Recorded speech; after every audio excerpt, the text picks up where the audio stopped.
to CPAC and the NAC, our partners, for pulling this together. Before we get started, just a quick programming note. There will be a cocktail reception just across the bridge there immediately after. We hope you can join us for that. Also, if you haven't already, please set your phones to vibrate. This is being recorded for TV. With that, I would like to introduce you to Neil Parmenter from the Canadian Bankers Association, our presenting sponsor tonight.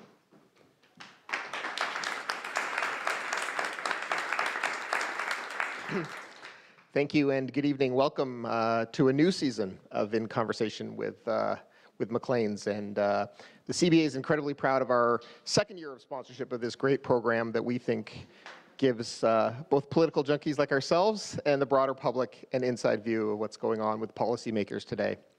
We just want to take a moment and really commend and thank Paul Wells for his leadership on this important initiative. We think it's truly groundbreaking, and I know Maclean's had a lot to do with it, but it's certainly Paul's vision to bring this to you, and we're incredibly proud to partner with him.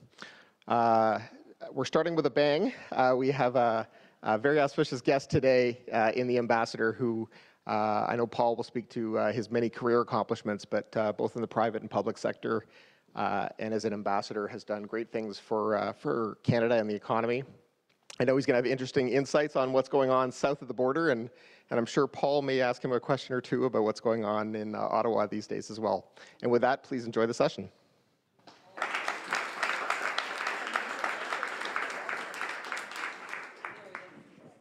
Thank you very much, Neil, and thanks to all of you for coming out. I want to begin, as I always do, by thanking the people who make this possible. Our steadfast sponsors at the Canadian Bankers Association, more than that, good friends. Our hosts at the National Arts Centre. It is always a great honor to be able to come to this house of everything that is elegant and soulful and ruin it with politics. And our broadcast partners at CPAC.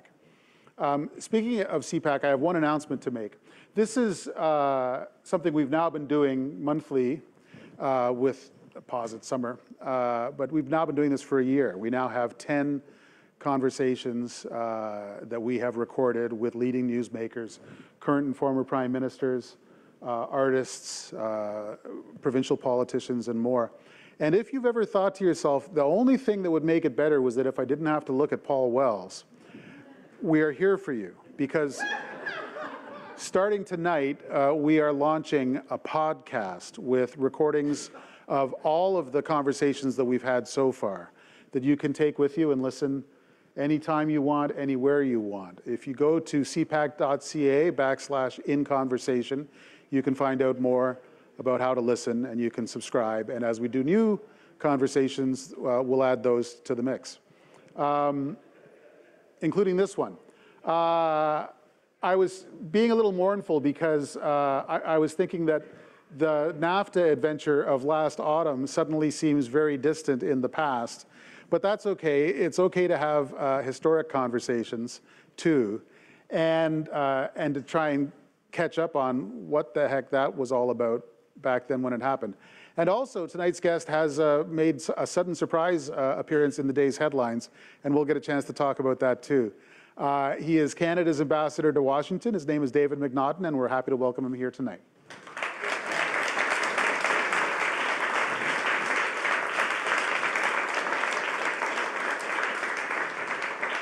Excellency. Good to see you. What's the temperature in Washington these days?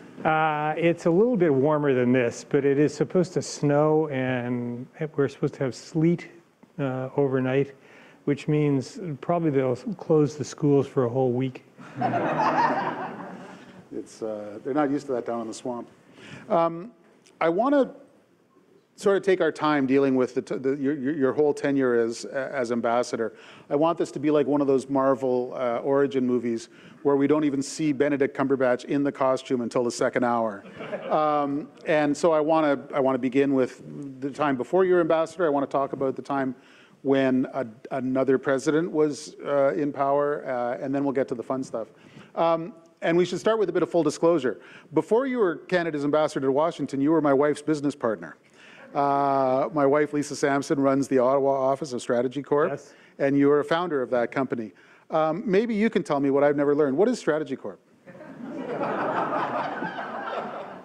Well, I have full disclosure in the sense that Leslie Noble, who I live with sometimes, I mean, when I'm not in Washington, is partner in Strategy Corp. And so I have an interest in the following, which is that Strategy Corp is the best consulting firm in North America.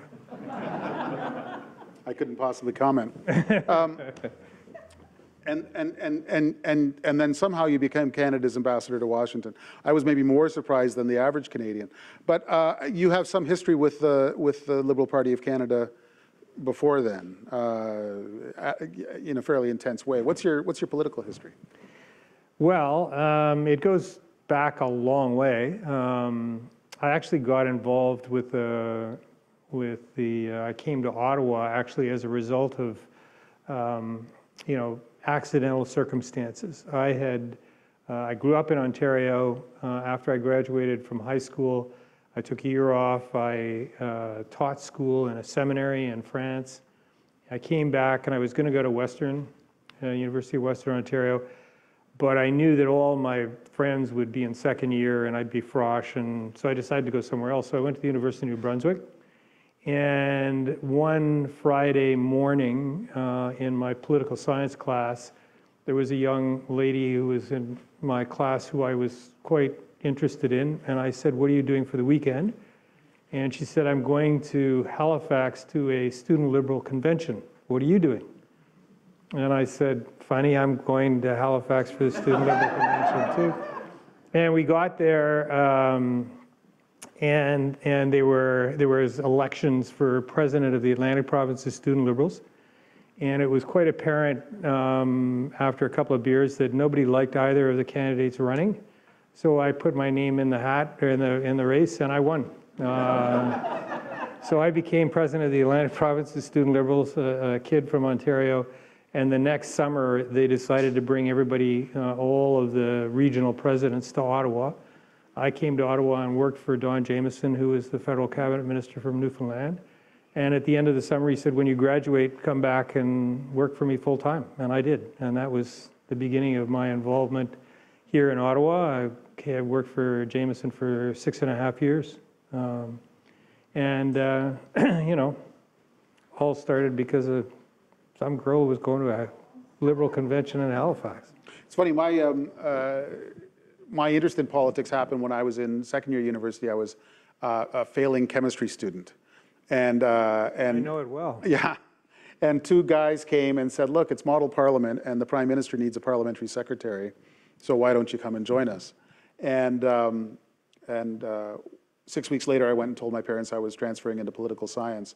And one of the guys who came to get me to do that was Rod Phillips, who today is the Ontario Environment Minister.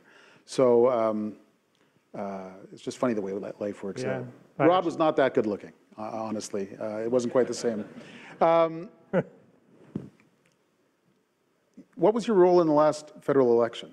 I mean, essentially, I'm trying to find out a gentle way to say, how did you get involved with the young and dynamic Trudeau team? Well, I worked with Gerald Butts in the Ontario government.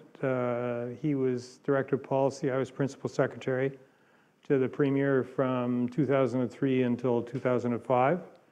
And then at Strategy Corp, Katie Telford came to work for us after she stopped working for Gerard Kennedy. And so, I knew both of them, and they said when after Justin Trudeau had won the leadership, can you help us during the next federal campaign? And I said yes, and all of a sudden then I ended up being campaign co-chair in Ontario with Navdeep Bains. And I guess it was around May, I was up here, we were going through our sort of baseline public opinion research and plotting out the strategy for the campaign. And Jerry and Katie and I went out for a drink. And she said, if we win, what do you want? And I said, I don't want anything. I mean, life's good, I'm happy, it's great. Kids are mostly off the payroll, mostly. And she said, no, I mean, like if there's anything you want, what is it? What would it be? And I said, Well, I guess there's only one thing I could ever think of, and that'd be I'd like to be Canada's ambassador to the United States, but we all know that's not going to happen. And that was kind of the last conversation we had about that until the day that the Prime Minister was sworn in, and my youngest daughter and I were at a swearing-in party, and the Prime Minister came over and said, you should probably pack your bags. You're going to Washington. So then I had to go to Toronto and talk to Leslie about that. That was the more difficult conversation. What attracted you to that position? You know, I mean, I've always been interested in public policy. I studied U.S. government, U.S. politics, U.S. history. I used to own a consulting firm in Washington. So I had an awful lot of, back and forth experience. And, it's an honor and a privilege to represent your country in any circumstance. But to think about being Canada's ambassador to the United States, I never really thought it would happen. And I still, to this day, when I sit in that office, every once in a while, I pinch myself and say, am I really here? And sometimes in the last 2 years, I've done more than pinch myself. Now, you've got a lot of predecessors to model from and to examine and to study. But the job is largely open to the interpretation of the incumbent. It's largely, there's not a lot of rules to it. How did you conceive the job, and were there elements of the job that you thought could be done differently or better when you first arrived? Well, I don't think it was so much, the job as ambassador that I thought could be done better. I thought we could do better as a country in terms of, I'm going to say educating, but making the Americans aware of the importance of Canada to them. I mean, we all know the importance of the United States to us, but I think what had happened was that things were moving along so smoothly, everything was going so well, that we took the relationship for granted. And that's always a mistake, whether it's a friendship or a marriage or a relationship like ours with the United States. And I think there were obvious signs of protectionism and growing isolationism, things like that. And I was worried about how could we pull together as a country and try to educate the Americans about the importance of Canada to them. And even though it's it's not exactly the same, we still are very important from a security point of view, from a defense point of view, and obviously from a trade point of view with the United States. And so that's really what I wanted to make sure that we did that. And I think overall, as a country, we've done a pretty good job of it. I mean, I think it's been a really good example of what this country can do when everybody pulls together, federal, provincial, private sector, public sector. I think we've upped our game, and it hasn't been just helpful in terms of the NAFTA agreement. It's been helpful in a whole series of other ways, and it'll pay dividends into the future.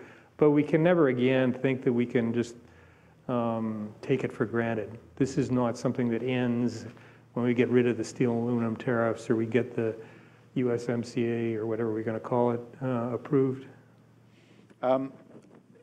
Did you speak to any of your predecessors? Did you you shop around for tips? Did you get I know a lot of them. I used to work with Derek Burney years ago. Derek and I worked together in external affairs a long time ago.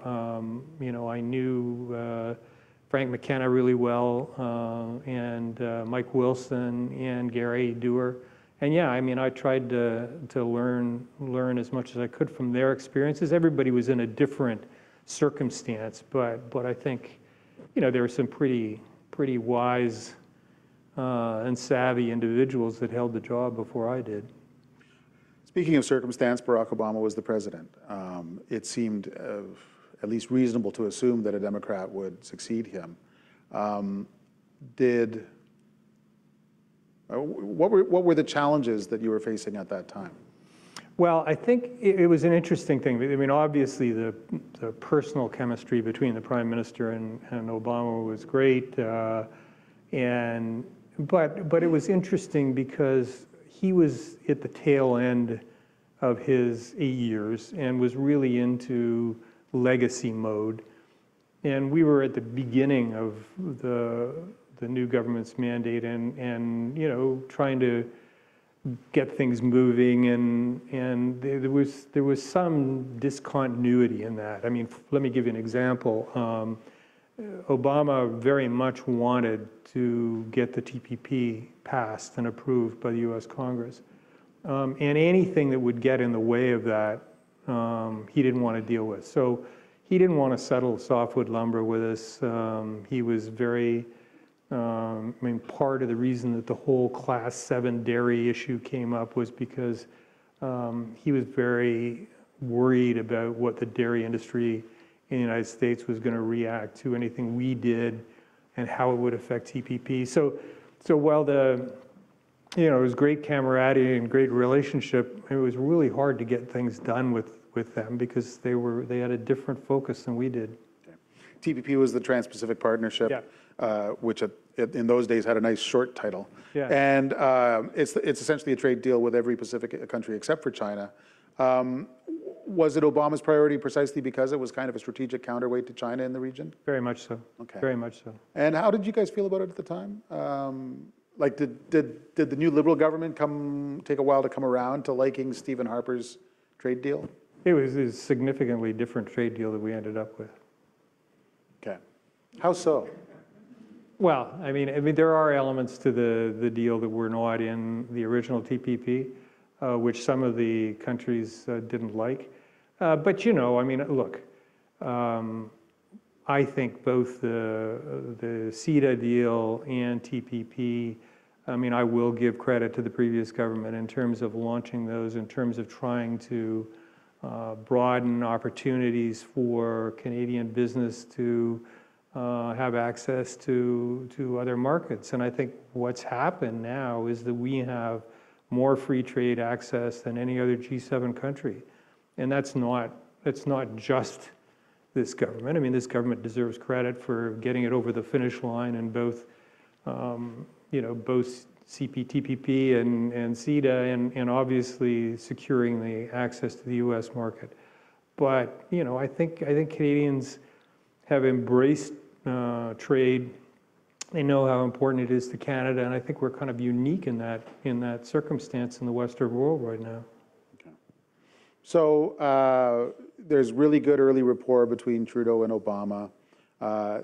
Trudeau, I believe in January of 2016, has not just a trip to Washington, but almost a sort of flotilla. Half of the cabinet goes down and they have bilats, and it was quite an elaborate thing.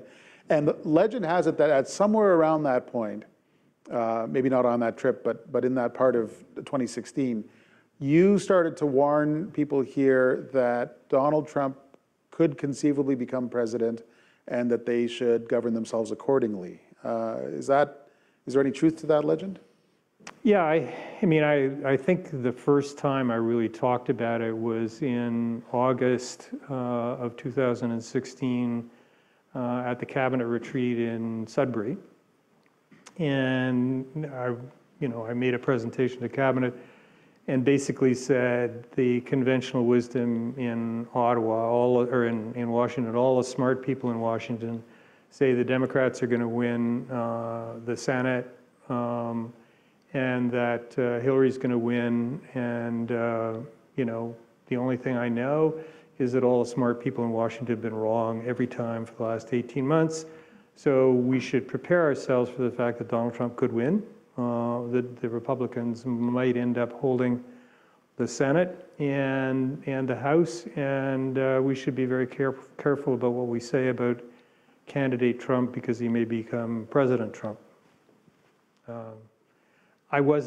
I didn't put a lot of money on it, but I mean, it was certainly, what you could see was the factors, rising in the United States that produced the phenomena of Donald Trump. And it was not just in the US. I mean, obviously we had Brexit, we've seen it in other places, but there was something going on there that I really hadn't seen before, and he was able to, he was able to, pin his Republican opponents. I mean, Lion Ted, and all of the things that he said. He was a master in the campaign, and thank goodness we didn't speak out a lot beforehand. So there's keeping your lips buttoned, and there is having any reasonable hope of a productive relationship. Were there elements of candidate Trump's discourse that looked promising for Canada, or was it just all a minefield? No, I mean, look, the other part of it, and this is, after he won, and we looked at how we were going to have constructive engagement. We really looked at where are the areas where we agree, and where are the areas we disagree. And in the areas we disagree, let's not poke them in the eye. It doesn't mean we have to change our policy positions, but let's focus on the things that we do agree on. And the reality is the relationship between Canada and the United States is so broad and so deep that if you spend all day talking about the things you agree on, you run out of time to talk about the ones you disagree on. We knew we were going to have a problem on the trade side, and we had to figure out how we were going to have some kind of constructive engagement with them on that. But there are lots of areas in security and defense, and a whole host of things we do together that there wasn't any real confrontation. Where were you on election night? Embassy reception, or where were you? Well, I thought I had some zingers. I didn't think that was one of them. That is one of them.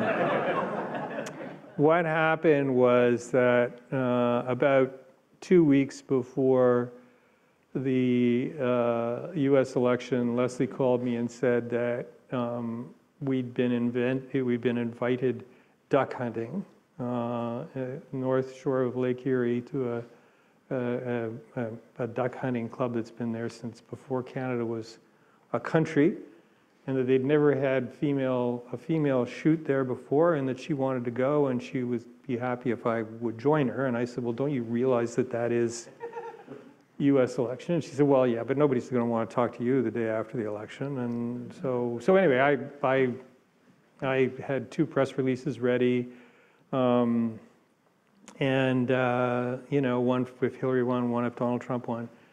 And I told my staff I'll be back the day after the election. I mean, the day after and so I don't think anybody's going to want to talk to me. And the morning after the election, we were out in separate boats, ready to start the duck hunting, and I get a call from the Prime Minister's office saying that the Prime Minister has decided, because of the outcome of the election, that I was going to be the sole spokesperson for the Government of Canada on the U.S. election. And they didn't ask me where I was, because they just assumed that I was in Washington. So I said, well, I'll get to the closest media center, which I did. And I kept trying to get a hold of Leslie to tell her where it was, and there was no answer. And finally, I got a hold of her, and I thought, there's going to be one of 2 responses. One is, whatever. The other one was, I feel so sorry for you. But it was neither one. She asked me whether I'd shot any ducks and whether she could have my limit if I didn't. So anyway, so that's where I was on election night. It was, or on election day. You didn't see Dick Cheney out there? No, I didn't. No, I didn't see him out there. So let's compress. Part of me wants you to take me through hour by hour the first 96 hours after the election, but say the first few weeks. What was the general perception, and what was the response? You mean from them? More from you, and how does one concretely respond to the election of a reality TV star as president of the United States? You end up dealing with what, the cards you're dealt. So it was really a matter of trying to figure out who was going to be on the transition team, How could we, establish relationships? And that was really the focus. I mean, even before the inauguration, we were working on establishing relationships with the people who were on the transition team, and people who were potentially influential. And I remember I was in New York, and I had heard that there was this guy who had been influential in the campaign and might end up with a post. And so I called him and asked him if I could come and see him, and he said he was busy, but could I go to lunch? And I said, sure, and I went to lunch. Hey, it was Anthony Scaramucci. And I ended up at lunch with Mike Pence and a couple of governors, and just started building up relationships. And part of it is you just you pick up the phone and call people and see what.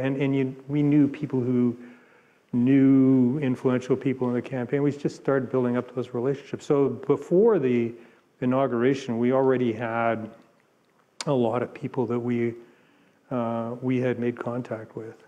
It seems to me there's at least 3 general ways to try and work on a relationship with another country. There's the executive relationship between heads of government. There's the elite decision maker networks. And then there's trying to have some influence on political culture and public perception. At some point, maybe starting around the time of the inauguration, it was pretty clear that this government had decided to do all 3. Like that, there was nothing you weren't going to try. How did you reach that conclusion? Well, when 72% of your exports are to one country, and you're facing an existential threat, you do everything you can. And I was convinced that we had a real problem if we didn't put everybody to work on building all of those relationships. And it's interesting how many of them ended up bearing fruit. I mean, there wasn't any silver bullet. It wasn't like, well, if you can get to so-and-so, he's actually going to make all the difference in the world. But I know, for instance, the relationship with Sonny Perdue helped in terms of stopping the president from tearing up NAFTA, invoking the 6-month clause. The Ag Secretary? Yeah, the Ag Secretary, because he actually showed the president where the impact might be and how those states voted and everything else. And I think it was very impactful in terms of having the president step back from tearing up the agreement. And then,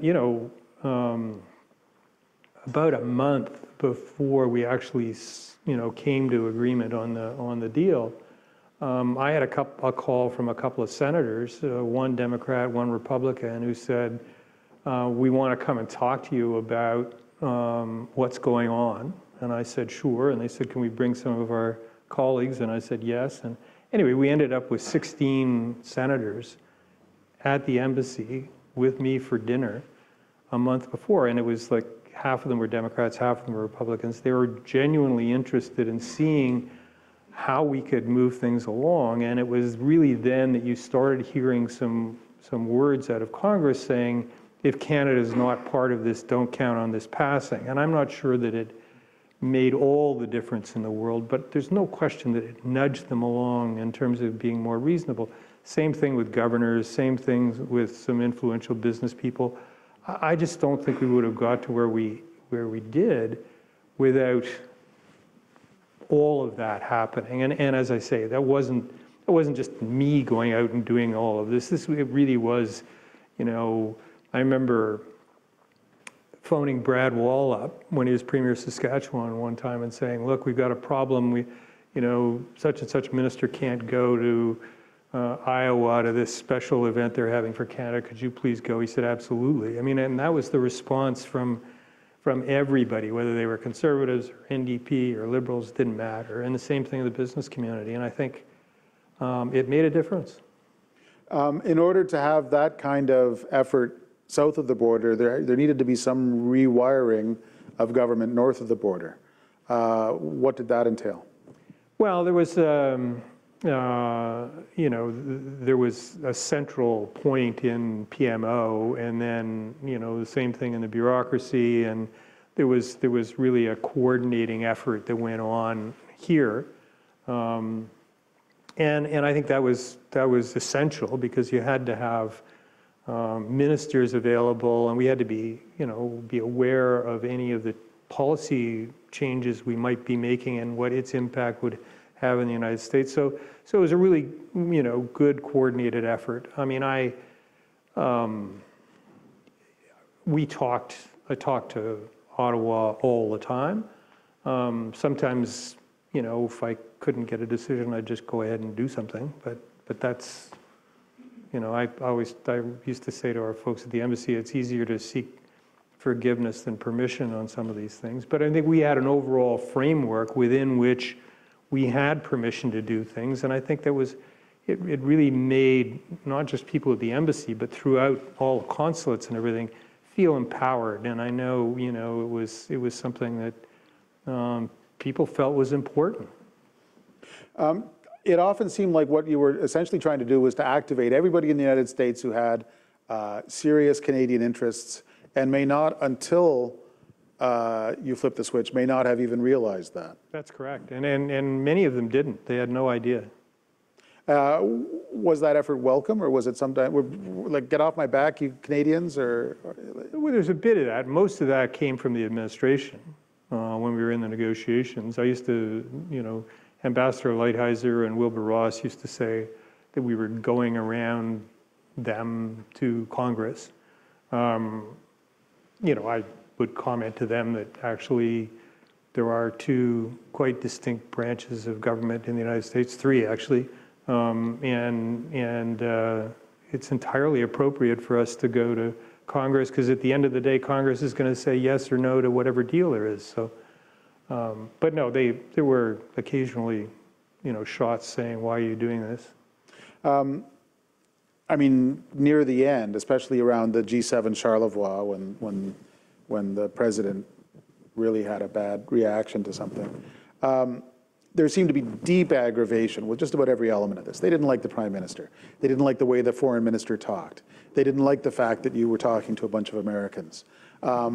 Did you worry that somehow you had taken so much care to do it right that you had, oversalted the soup, or whatever the metaphor is, and that you had just managed to make them all angrier than they would have been otherwise? You're never sure that you've got the calibration right. But, what happened in Charlevoix was that I had back surgery the week before, so I wasn't able to go. So when all of that happened, I phoned Jerry and Katie and said, I leave you alone for 48 hours, and look at what happened. But no, it was, look, sometimes the president reacts to things and it's hard to understand exactly what it is. I don't know whether it was because he was on his way to see the North Korean, to see Kim, or whether it was, you saw something that the prime minister said on television.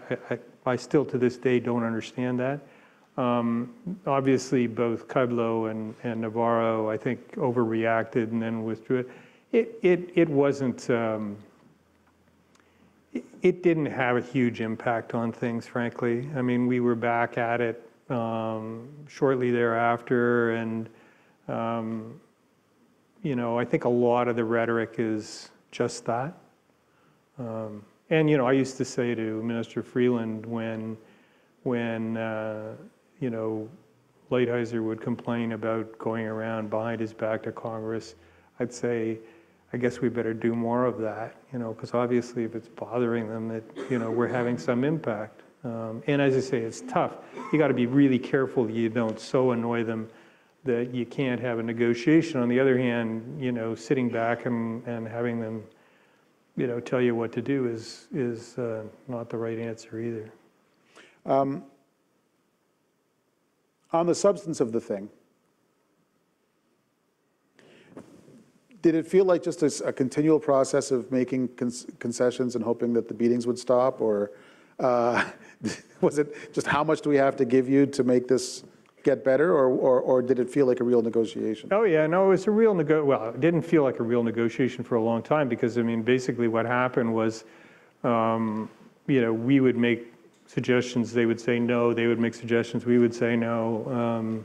It was the first, gosh, I don't know, at least 12 months, there was very little light at the end of the tunnel. I think there were some significant times when breakthroughs happened. One of them was the end of January and the Montreal round, where we first put on the table the notion of the $16 an hour labor in the auto rules of origin.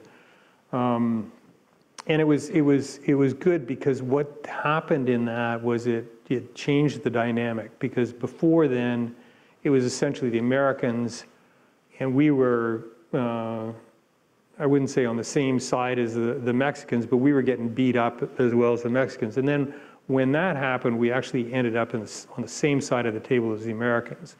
And that really did make a difference, because the auto sector is so important. And then, I mean, the Mexicans weren't very happy about it, but it was clearly in our interest to try to side with the Americans and have the Mexicans a little bit worried about it. And then I think, obviously when the Mexicans did the deal that they did in July, and we were in a situation where, we had to look at whether we were going to agree to the things that they agreed to. I mean, that was a pretty tough time. It was, and there were lots of people here who were critical. Some saying, go ahead and do whatever you can to get the deal. But there were certain things that we had to hold out for. And fortunately, in almost every circumstance, we got what we held out for. I mean, we knew what we had to give. And fortunately, we held on to it to the end, and were able to get the things that we thought were really meaningful in the long term.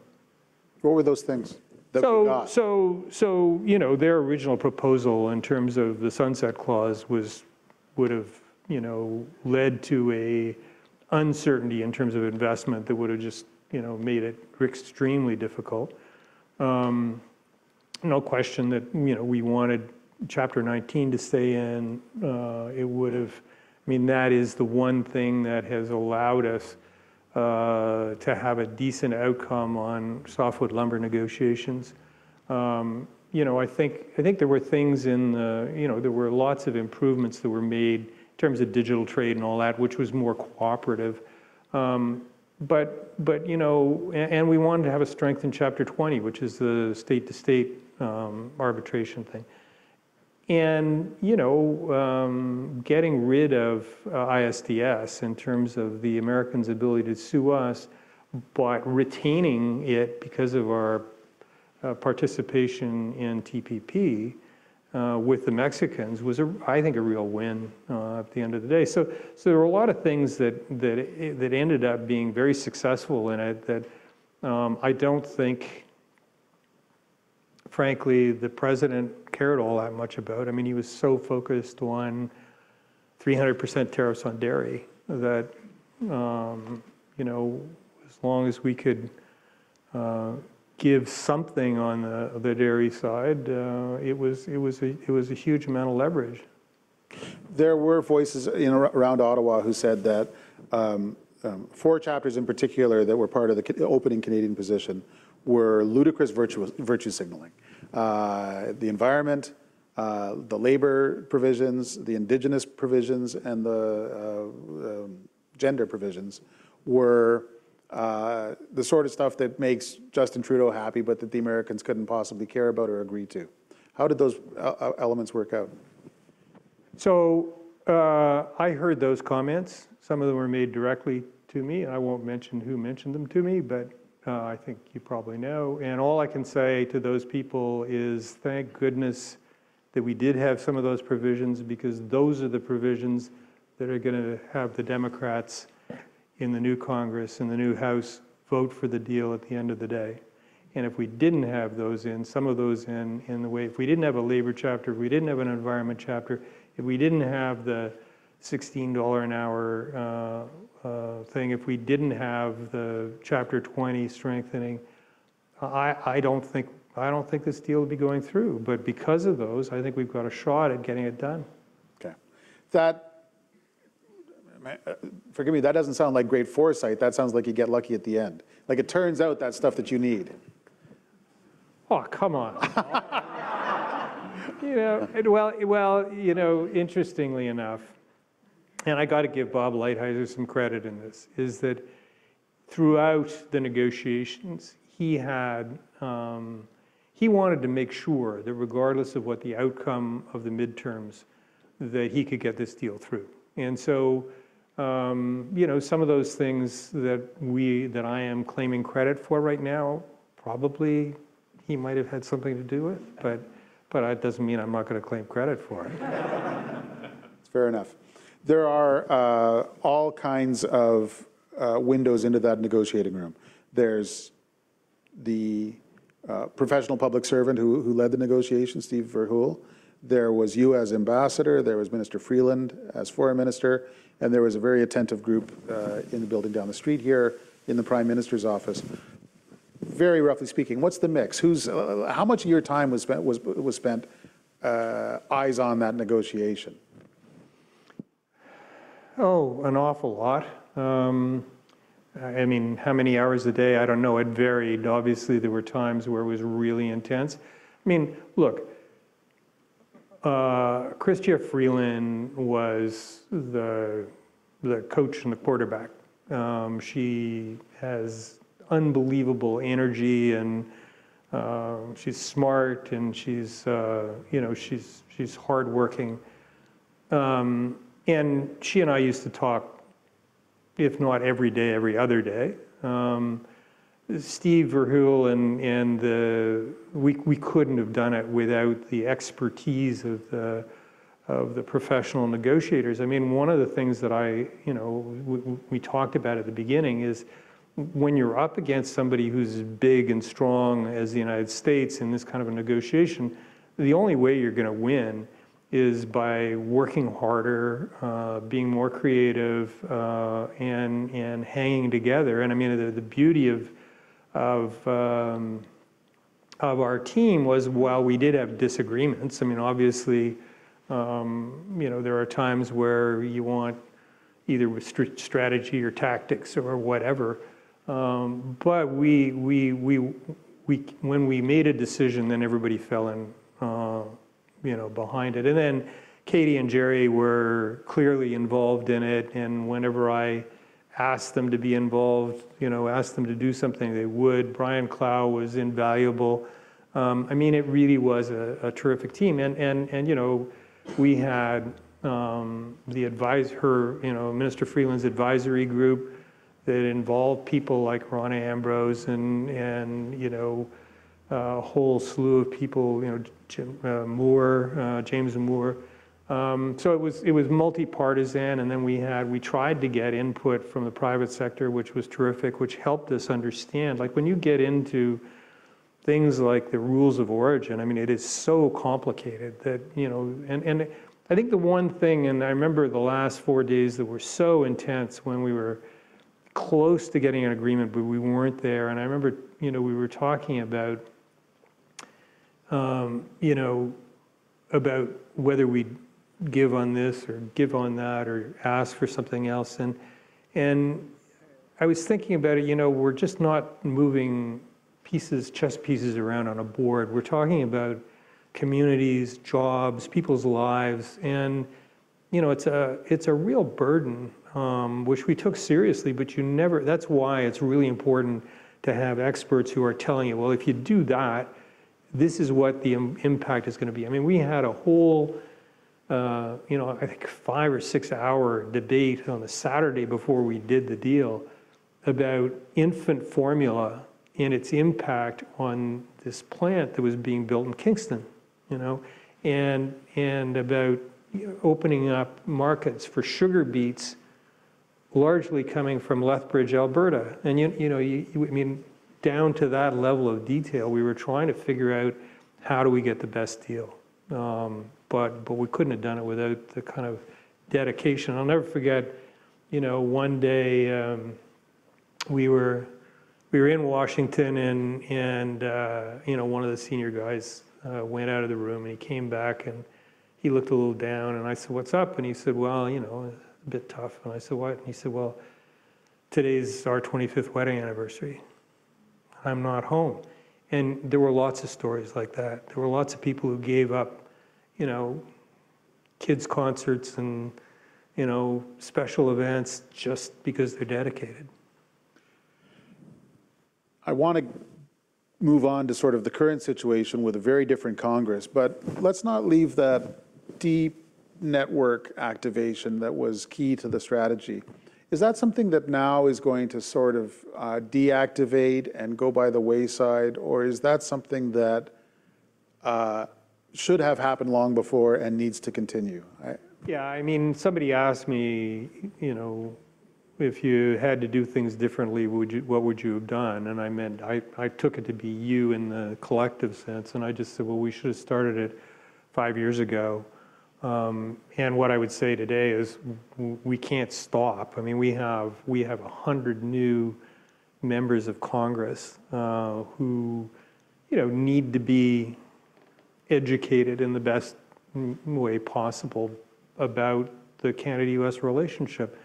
And while it is going to be increasingly important for us to take advantage of those new trading relationships we have in Asia and in Europe, the reality is that the U.S. relationship is going to continue to be the most important relationship we have for a long, long time to come. And so we can't take it for granted. And I think it's going to be even more important from a defense and security point of view. I mean, I think, we've been part of NATO and we've been part of NORAD. What we're starting to see is, things in our own hemisphere becoming more and more challenging. And I think we're going to have to work more closely with the Americans and with the Mexicans and with some of our Latin American neighbors to make sure that our neighborhood stays safe and secure. Maybe reinvigorating the Three Amigos summit process, which had fallen by the wayside a bit, or? Yeah, I think that's part of it. And I think also it's been really interesting to see the work that Minister Freeland's done in the Lima Group in terms of, the Venezuela situation. I met with about 15 ambassadors in Washington last week to talk about Venezuela, listening to the Colombians and some of the others about what the impact on their countries have been. I mean, Colombia, after going through that, really tortuous period and coming out of it in good shape, all of a sudden has 1 million Venezuelan refugees in their backyard, and it's tough. How important is the direct relationship with President Trump to all of this? Look, you can never underestimate, having a decent relationship with the President of the United States. But, he's very transactional. He really is. I mean, he is, you have to demonstrate to him each and every time what's in it for the United States. And we have to think about, how do you characterize things in a way which will appeal to the things that he's interested in? And that's a bit of it's not a science, it's a bit of an art. And sometimes it works and sometimes it doesn't. But he's a disruptor. Some of the disruption has been, I think, perhaps a bit overdue, and some of it has been, the other kind. The other kind. It's got to feel like Groundhog Day sometimes. You do all the work.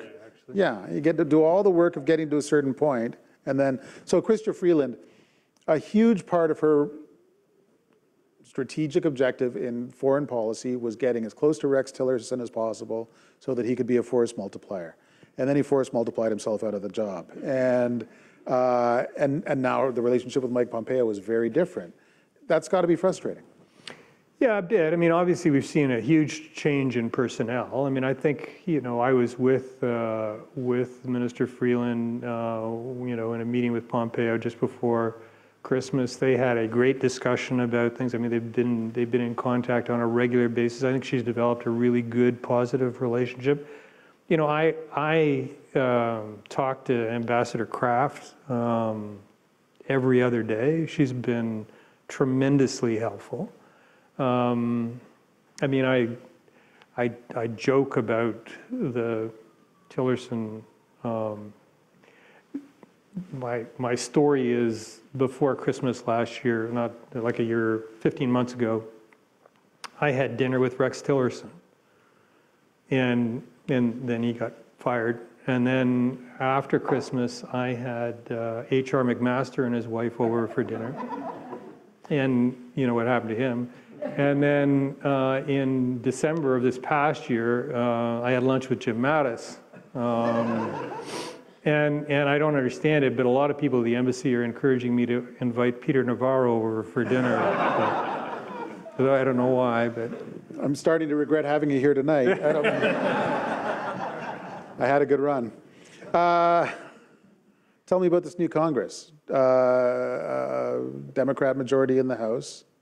And they clearly come to get some stuff done. Is NAFTA, USMACA, CUSMA, whatever we're calling it, is it in danger? I don't think so. I mean, I think it's interesting. I was saying to somebody the other day that, I understand that there's been a lot of reports about, maybe it's in trouble. But I commented that most of the people that say that it's in trouble are in the business of selling their services to people who want to get it done. And not that I think that that's a bad thing, because I used to do the same thing, but hire me because it's in trouble, and if you don't hire me, it probably won't get through, is when you see people commenting on it, a lot of them are in that category. There's no question that there are Democrats who are raising issues about the agreement. But having said that, when you look at it and you say to them, again, there was no labor and environment chapter in the previous NAFTA. There was no $16 an hour, in $16 an hour in auto plants. You're rid of ISDS, which you don't like. Go through all of that and then say to yourself, do you really want to not have this? I mean, is it perfect? No, it's not perfect. But is it substantial progress over the existing agreement on so many things? I mean, the answer to that is clearly yes. And I think when it comes, that's the beauty of the fast track authority. In the U.S. system, if you got fast track, they can only say yes or no. And I think at the end of the day, when they have to vote, they will vote in favor of the agreement. I think the question you have to ask yourself is, with all the things that are going on in Washington, when is it going to come to a vote? And I think that's, if I could predict that, I can't. I think it'll come to a vote before the end of the summer session. I hope so, but I can't be assured of that. So your argument to the Democrats in Congress is not that the new treaty averts disaster or that it's a compromise that we can live with. It is that it is positive improvement over NAFTA. It is. Is that true for Canada too? Absolutely it is. How so? Well, it's an improvement. I mean, when you look at the volume of trade between our two countries in automobiles, it's a significant improvement. And the side letter that we have, which essentially insulates this country from any 232 action the president might take until and unless there's 70% increase in automotive exports from Canada, and that's a pretty nice insurance policy which doesn't exist at the present moment. I think the elimination of ISDS, I say, is positive. I think that there are many elements of the agreement which I think are significant improvements. I mean, there's no question that giving up further dairy access is something that is of concern. Obviously, the government's going to have to make some decisions about compensating those farmers, but overall, I think it's a big improvement over the existing deal. If you ask me, do you want to go back to what we had, or do you want to take this? I'd take this every day. Okay. I'm saving all the stuff about Jerry Butts for the end. I told you I got to leave in a minute, right? That's right.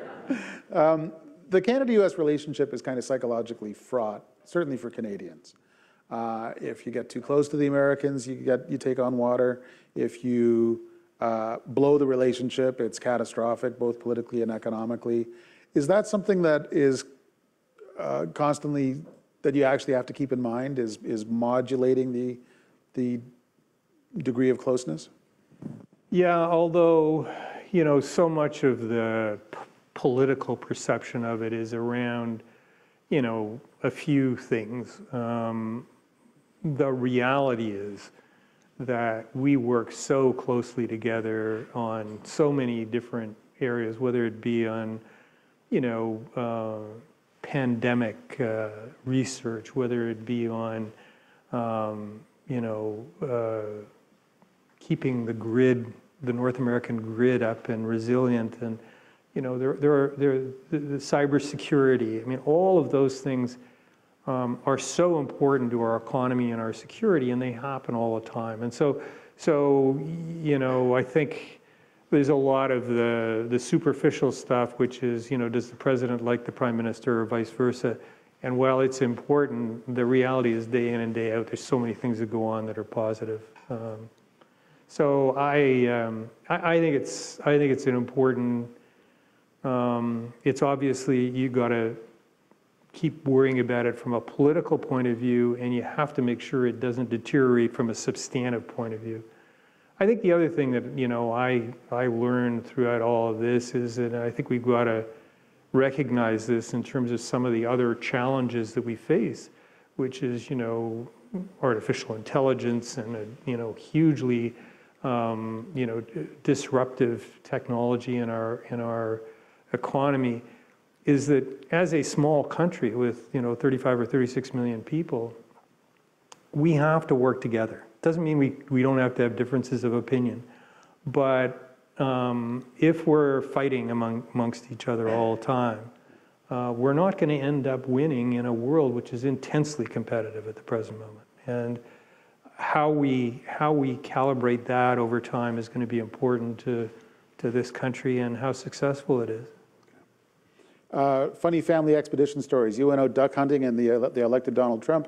I was rounding up the family to go out for a skate yesterday for Family Day, and Gerald Butts resigned, which means the Prime Minister is short one principal secretary.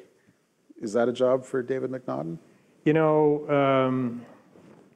I think the job I've got right now is a really important job, and I think Gerald's job is a really important job. But I don't like leaving things.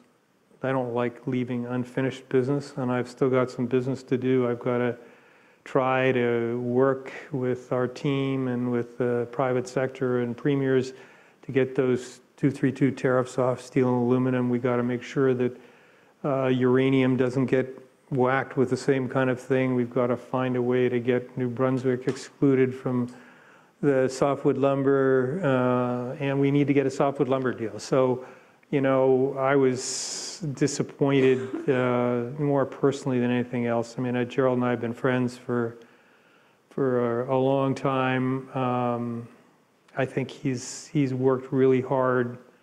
You can agree or disagree with him, but I don't like to see some of the comments that are being made when you have. I particularly worry about the impact on families, and this isn't just about Gerald. It's about the tone of the public discourse these days. I think we've got to figure out how we can be a little bit more civil to each other, because again, we can't afford to drive good people out of public life. It's really important, And every time, Gerald and I have had our differences of opinion, but I've never doubted his integrity and his dedication to this country. On that note, we're going to wrap it up. I really appreciate you taking the time to come and talk to us. I understand you're going to start heading back to Washington tonight. I want to thank everyone else for coming out tonight. In the ambassador's absence, we're going to have a reception next door. I hope you can join us. I want to thank our sponsors of the Canadian Bankers Association, our partners at the National Arts Centre and CPAC, and we'll see you again real soon. Good night. Thanks.